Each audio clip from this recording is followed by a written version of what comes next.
On the night of July 31, 1761, a French East India Company ship named Otile struck a coral reef in the dark waters of the Indian Ocean. And within hours, hundreds of lives were reduced to a question of who would be allowed to survive. The ship had no business carrying the cargo it did. Official orders forbade transporting enslaved people back to Île-de-France, present-day Mauritius. War with Britain had tightened patrols. Food was scarce. The colonial governor had been explicit. No additional captives. Captain Jean Lafargue chose profit over instruction. At Full Point on Madagascar's east coast, approximately 160 Malagasy captives had been forced aboard. They were confined below deck, compressed into heat and darkness, hatches secured at night to prevent revolt. Among them was a young woman named Simavo, later remembered as the Humble One. Pregnant, though few around her yet knew. When the ship approached Tromelin Island, mischarted and barely rising above sea level, the lookout spotted pale water too late. The reef tore through the hull. The rudder failed. Planks split under pressure. Above deck, sailors scrambled for ropes and makeshift rafts. Below deck, the captives remained locked inside. Water filled the hold. Some Malagasy captives broke free as the structure disintegrated. Many drowned where they had been chained. By dawn, the reef had reduced the vessel to timber and debris. The dead were counted. 18 French crew members were lost. Approximately 72 Malagasy captives died in the wreck, nearly half of those forced aboard. The survivors crawled onto a strip of sand scarcely 1 kilometer long and 500 meters wide. There were no trees, no natural shade, no fresh surface water. The highest point rose only a few meters above the tide. The hierarchy of the ship did not dissolve with the wreck. The French claimed the most stable ground and took control of salvaged casks of water and wine.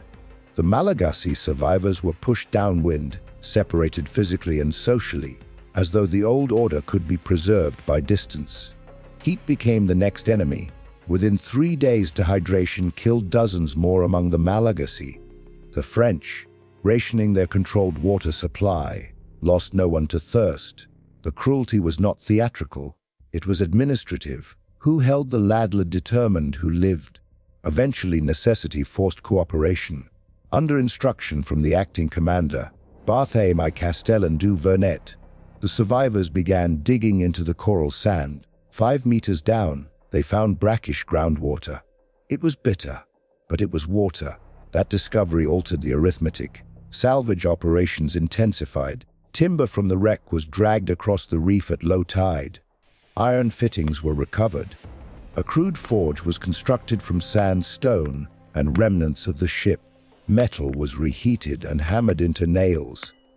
The Malagasy, kidnapped and nearly drowned, worked on the construction of a new vessel with focused discipline. Survival required it. Over 2 months, they built a makeshift boat from the remains of Utile. It was named La Providence. Its capacity could not match the number of survivors. By late September 1761, roughly 180 people remained alive on Tromelin. The boat could carry about 120. The calculation was not abstract. On September 27th, the French boarded first, all of them. They loaded tools, provisions, and religious objects salvaged from the ship's chapel. A portable altar, a crucifix. 60 Malagasy men and women stood on the sand. Castellan repeated a promise before departure. He would return. He documented it in writing, a signed pledge affirming their labor and committing to rescue. The boat pushed off. The survivors watched it shrink into the horizon. 4 days later, La Providence reached Madagascar safely. On Tromelin Island, 60 abandoned Malagasy survivors turned back toward the reef and began the long work of not dying. The wreck of the Utile did not flatten hierarchy. It preserved it. When the survivors staggered onto the sandbar that would later be called Tromelin, the French crew immediately claimed authority. They controlled the salvaged casks of water and wine. They chose the higher ground. The Malagasys, newly freed from the ship's hold by disaster rather than mercy, were ordered downwind. For 3 days, the difference between power and powerlessness measured itself in dehydration. Dozens of the enslaved died quickly. The cruelty was not theatrical. It was administrative. Who held the ladle? Who decided the portions? Who counted? Then necessity intruded. Without labor, no one would live. Under orders, they began digging. 5 meters into coral sand, brackish water seeped upward. It tasted of salt and earth, but it sustained life. The discovery altered the balance. Survival demanded cooperation. Leadership shifted to the first officer, Barthélemy Castellan du Vernet. The captain, Jean de Lafargue, was described as stunned into incapacity after the wreck. Castellan organized salvage operations, directing both French and Malagasy survivors to strip iron, timber, and rope from the reef before the sea reclaimed them. A forge was built from sand and stone. Iron fittings were heated and hammered into nails. A boat would be constructed, and it would not be large enough for everyone. For 2 months, they built from wreckage. Timber was dragged across sand that burned by day and cut by wind at night. Iron was reheated, straightened, reshaped. The Malagasys worked alongside the French, not as equals, but as indispensable hands. Without them, the project would have failed. Castellan issued a written pledge. When the French reached Madagascar or Île de France, he would send a ship back for those who remained. Officers signed the document. Ink was offered as collateral against abandonment. The boat was named La Providence. It could carry roughly 120 people. Nearly 180 had survived the wreck. On September 27, 1761, arithmetic was decided. The French boarded first, every one of them. They loaded salvage tools, navigational instruments, and religious objects from the ship's chapel. A portable altar, a crucifix. 60 Malagasys were left on the sand. 3 months of provisions were distributed: biscuits, salted meat, a few tools, muskets for hunting seabirds, instructions to maintain a signal fire. Castellan repeated his promise before departure. Then the boat pushed away from shore. Those left behind did not collapse into chaos. They gathered the supplies. They turned toward the interior of the island. 4 days later, La Providence reached Madagascar. The people on Tromelin began learning how to survive alone. Castellan reported the stranded survivors immediately. British naval patrols were cited as obstruction. No vessel could be spared. Too dangerous, too costly. When he appealed in Île de France, Governor Dumas dismissed the matter more bluntly. The people left on Tromelin had been transported illegally. Retrieving them would expose misconduct and risk lives for contraband. Paper stalled action. Castellan petitioned repeatedly. He attempted to organize a private rescue. Each effort collapsed against bureaucracy, war, and indifference. Eventually, he returned to France, still pressing the claim in correspondence. But the island remained unattended. On Tromelin, routine replaced expectation. Seabirds nested seasonally in vast numbers. Eggs were collected. Turtles came ashore at night. Their meat and fat were preserved. Fish were taken in the shallows at low tide. The castaways mapped these cycles without charts. Shelters were built from coral blocks stacked into thick walls to resist cyclones. Metal salvage from the wreck was reshaped into hooks, blades, nails, spoons, bowls. Ornaments were crafted from shells. Fire was kept continuously. Children were born on the island. Years passed. Graves accumulated in shallow sand. Escape was attempted on a raft built from remaining timber. Those who launched into open water were never seen again. By the early 1770s, the community had diminished significantly. Rescue had become a rumor. Routine endured. By 1776, 15 years after the wreck, only a small group remained. 7 women and an infant boy lived among the coral shelters. The men who had once shared the work were gone, lost to illness, storms, or failed attempts to leave. The island had reduced the community to its most resilient core.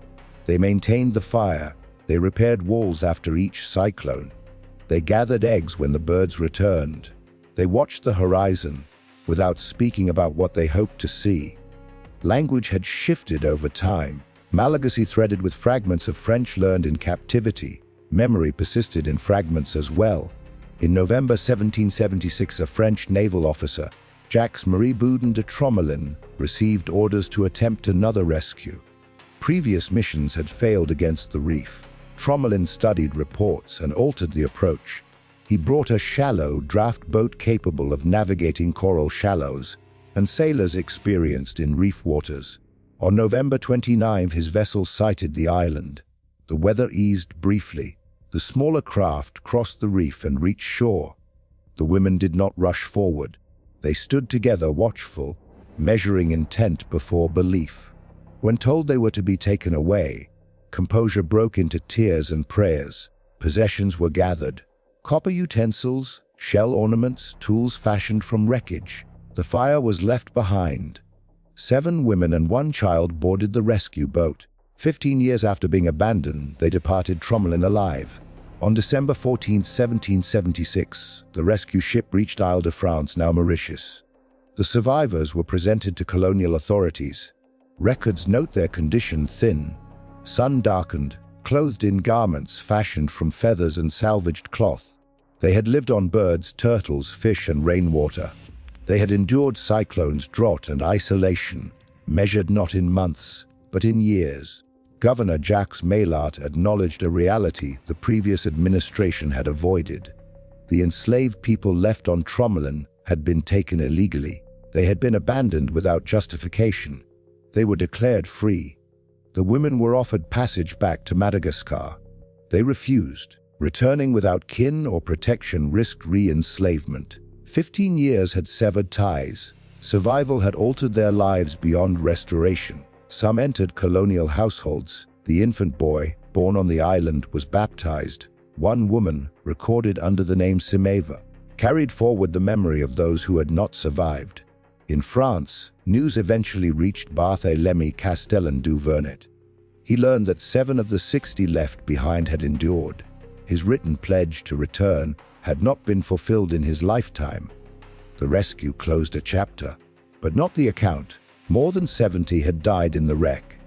Dozens more perished on the island. Only 8 returned.